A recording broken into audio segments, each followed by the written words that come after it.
Bago natin simulan ang part 7, nais ko munang magpaabot ng taos-pusong pasasalamat sa inyong walang sawang pagsuporta sa ating YouTube channel. Para sa mga nagustuhan ng ating video, huwag kalimutang mag-subscribe at pindutin ang notification bell upang lagi kayong updated sa mga susunod pa nating content. Napatigil ang tagapangalaga sa gulat. Isa na namang susubok mag-isa sa pagsubok ng abis. Buong kumpiyansang sumagot si Tiger Unleashed, nabubuhay ako para sa mga hamon. Walang pagsisisi, kahit mamatay pa ako.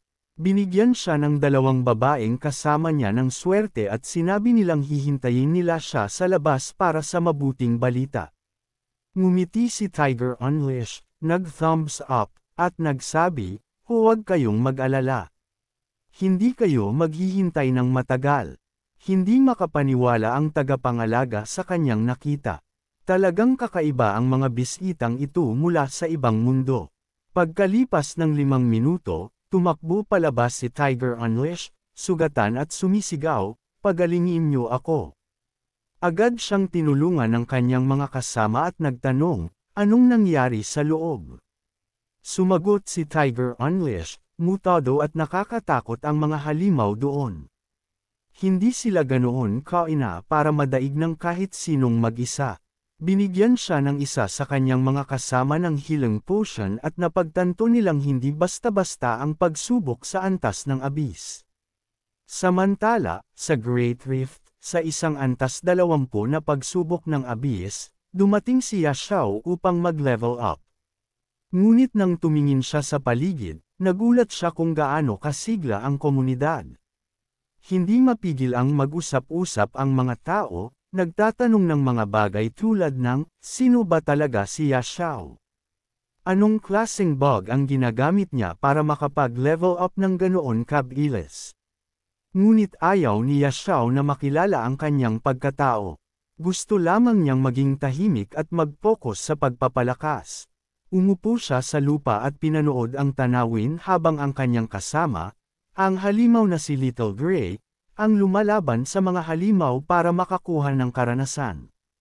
Gumamit si Little Gray ng Dragon Claw at nagdulot ng 2,354 na pinsala, agad pinatay ang isang rock monster. Pagkatapos nitong mapatay, nag-drop ang halimaw ng 2 kagamitan na Dark Gold rank, ang Rock Shattering Hammer at ang Rock Great Sword, isang 200 na sandata. Espada. Habang yumuko si Yashao para pulutin ang mga kagamitan, biglang lumitaw sa harap niya ang isang boss monster. Isa itong Abyss Watcher na antas 20 at may ranggong hari. Hindi makapaniwala si Yashao, isang boss na may ranggong hari. Sa kabutihang palad, antas 20 lamang ito. Agad siyang sumugod sa boss gamit ang espadang pinulot niya at inutusan si Little Gray na umatake. Samantala, pabalik sa pagsubok ng abis, si Tiger Unleashed, na sumubok mag-solo, ay sa kasamaang palad na matay sa loob ng pagsubok. Nataranta at nagulat ang kanyang mga kasama, nagtatanong, paano nangyari to? Sinundan nila ng eksakto ang landas ng pagpapalakas ni Yao. Iisa lang ang paliwanag. Kung na-clear ni Yao ang Abyss Trial, siguradong nakahanap siya ng uri ng exploit o lihim na paraan. Habang pinag-uusapan nila ito, lumitaw ang isa pang anunsyo mula sa sistema. Isang world announcement na nagsasabing si Yashao mula sa Grand Sea Nation ay matagumpay na nakalampas sa antas 20 na Abyss Trial, at siya ang kauna-unahan sa kasaysayan na nakagawa nito. Bilang gantimpala, nakatanggap siya ng epic item na Stone of Valor at isang Grand Sea Nation War Zone Point. Natalo ni Yashao ang King level boss. Gayunpaman, sa kanyang pagkagulat, wala itong na-drop na loot, isang Abyss Stone fragment lang ang iniwan nito. Nagtaka siya, nang napatay ko ang Wanderer, nag-drop din ito ng fragment. At ngayon, ang Watcher nag-drop din ng isa. Ano ba talaga ang mga bagay na ito? Maaaring magamit ang mga fragment na ito upang makabuo ng isang uri ng banal na kagamitan. Inilagay ni Xiao ang fragment sa kanyang inventaryo. Kahit ano pa man ito, malalaman ko rin kung saan ito ginagamit balang araw. Panahon na para bumalik. Pagbalik niya sa bayan, binati siya ng mga city guard para sa matagumpay na pagdaan niya sa pagsubok at inabot sa kanya ang gantimpala, isang epic rank item, ang Stone of Valor. Ipinaliwanag nila na maaari itong gamitin upang pahusayin ang Badge of Bravery. Namangha si Xiao, isa pala itong item para mapalakas ang Badge of Bravery. Hindi na siya nag-aksaya ng oras at ginamit ang Stone of Valor upang i-upgrade ang kanyang badge. Dahil dito, matagumpay na nag-evolve ang kanyang Badge of Bravery tungo sa Legendary Grade Badge. Napakalakas ng mga bagong epekto nito kaya halos hindi makapaniwala si Xiao. Sa badge na ito, kahit ang antas 30 na lugar, magiging madali na lang. Bago pa man siya makalabas, isang system notification ang lumitaw sa harap ni Yao na nagsasabing dahil sa nalalapit na maintenance, pansamantalang isasara ang laro. Nagtaka si Yao. Anong nangyayari? Ibig bang sabihin nito makakalabas na tayo sa laro at makakabalik sa realidad?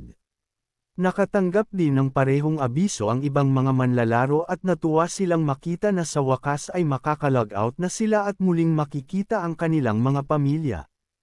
Ilang sandali pa, isa-isa nang nag-logout ang mga manlalaro at bumalik sa tunay na mundo.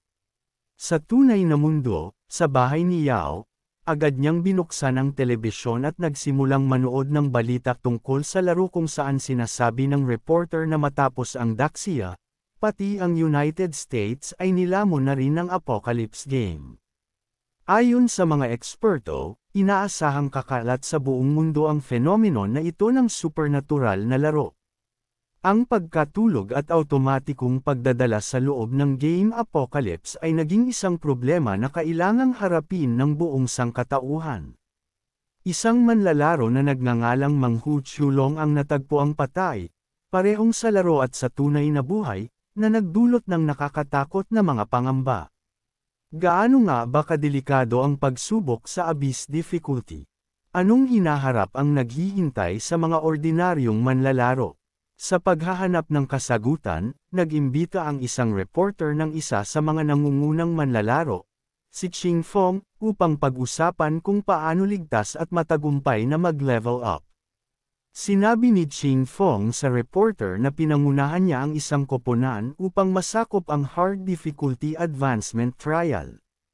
Sa live stream ngayong araw, tatalakayin din niya kung totoong naaapektuhan ng kamatayan sa loob ng pagsubok ang tunay na buhay. Samantala, para kay Xiao, bagamat hindi pamilyar ang pangalan ni Ching Fong, naintriga siya. Nais niyang makita kung anong klaseng kakayahan ang meron si Ching Fong.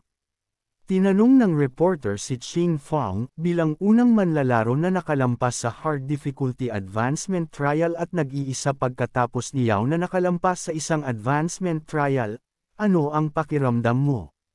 Sumagot si Ching Fong, hindi ko tinapos ang pagsubok ng mag-isa. Kaunti lang ang naging lamang ko at dahil iyon sa tulong ng aking koponan. Swerte lang talaga ako. Nagpatuloy ang reporter, ano ang opinyon mo tungkol sa mga manlalaro na pumapasok sa Apocalypse tuwing sila'y natutulog?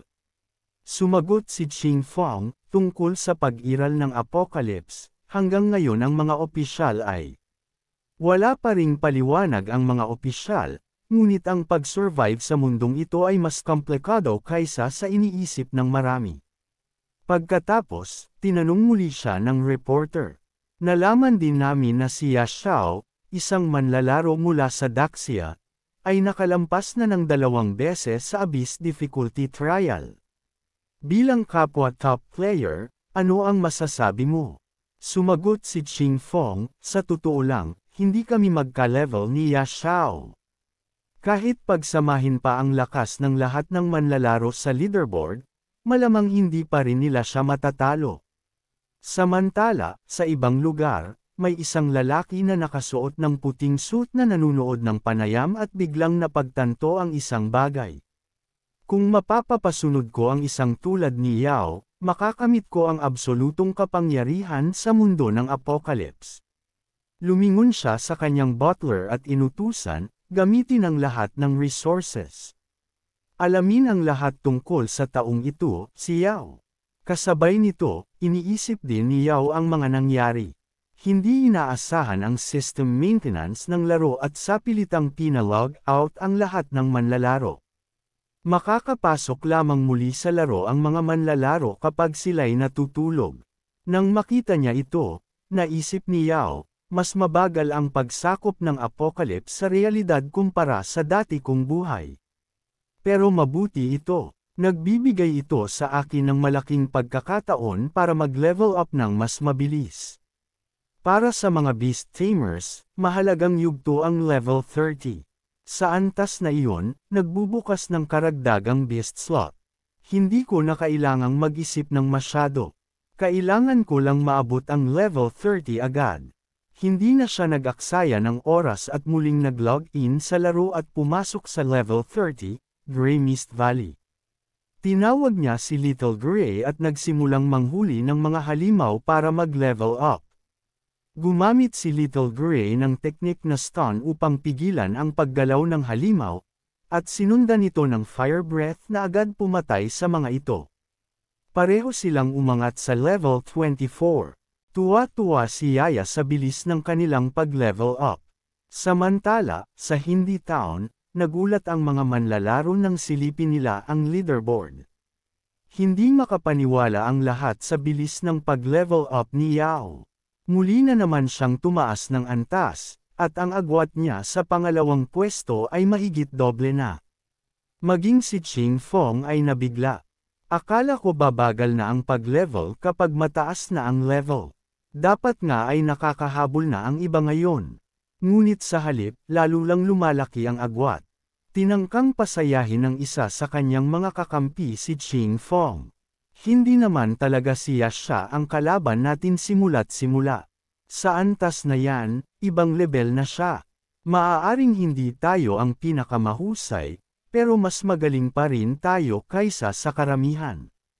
Ang makuha ang ikalawang pwesto ay isang bagay na maipagmamalaki pa rin. Tumango ang isa pang kasamahan. At saka, hawak pa rin natin ang ikatlo, ikaapat, ikalima, at ika-6 na pwesto. Sapat na yun. Samantala, sa Beginner Village number 9527 na malapit sa Dragon's Nest, dalawang dragon ang nag-uusap. Ang Glorious Dragon at ang Fire Dragon. Nagtanong ang Fire Dragon, ilang araw nang nawawala ang itlog. Pero narito ka pa rin sa madilim na sulok na ito, payapang natutulog. Bilang Dragon Prophet, dala mo ang kapalaran ng buong lahi natin, hindi ba? Kalma namang sumagot ang Glorious Dragon, hindi mo ba nararamdaman? Ang taong iyon ay may dalang aura na kinasusuklaman ng mga Diyos. Napasingkit ang mata ng Fire Dragon. Ang tinutukoy mo ba ay ang mga Diyos na kinamumuhian natin? Pero hindi ka naman naniniwala sa kwentong yun. Paano magkakaroon ng ganoong kapangyarihan ang isang hamak na tao? Matatag na tugon ng Glorious Dragon, ako ang Dragon Prophet. Mas malayo ang tanaw ko kaysa sayo. Kaya akong magtiwala sa mortal na ito para sa kinabukasan ng ating lahi. Nagnitngit sa pagkainis ang Fire Dragon. Napakapanganib ng ginagawa mo, pero umiling lang ang Glorious Dragon. Wala na tayong oras. Kailangan nating kumilos bago mahuli ang lahat. Lilipas ang dilim sa kalawakan at panahon, lalamunan ang lahat. Ang mortal na ito ang huling pag-asa natin. Dahil dito, hiniling niyang sumama sa kanya ang Fire Dragon. Ngunit tutol pa rin ang Fire Dragon. Paano mo maipagkakatiwala ang kapalaran ng lahi ng dragon sa isang mortal? Ngunit sinabi ng Glorious Dragon na huwag siyang masyadong mag-alala. Sumama ka lang, at mauunawaan mo rin. Samantala, isang grupo ng mga manlalaro ang sa wakas ay nakarating sa Windowleaf Main City. Hindi naging madali, pero nagtagumpay sila. Bukod kay Knight Xiao, sila ang unang mga manlalarong nakarating sa Windowleaf Main City. Habang sila'y nagdiriwang, bigla silang nakarinig ng ingay at nakakita ng dalawang dambuhalang dragon na lumilipad sa himpapawid ng lungsod. Isa sa mga dragon ay may sakay na taong sumisigaw ng tulong. Si Xiao ito, humihingi ng saklolo habang ang hatol ay kinidnap siya ng dragon. Ngunit sinabi nito sa kanya na tumigil sa pagsigaw. Wala namang sapat na lakas ang sinuman para iligtas ka. Ang mga manlalarong bagong dating sa Windowleaf City ay hindi makapaniwala sa kanilang nakikita. Hindi pa sila kailanman nakakita ng ganoong kalalaking dragon. Mas lalo silang nabigla nang makita nilang nakuha si Night Xiao ng mga dragon, at tila may pinupuntahan ang mga ito habang daladala siya. Isang lalaking may asul na buhok ang nagsabi na kahit pa umabot sila sa level 100, wala pa ring mga ngahas na makialam sa dragon na ganong kalibre.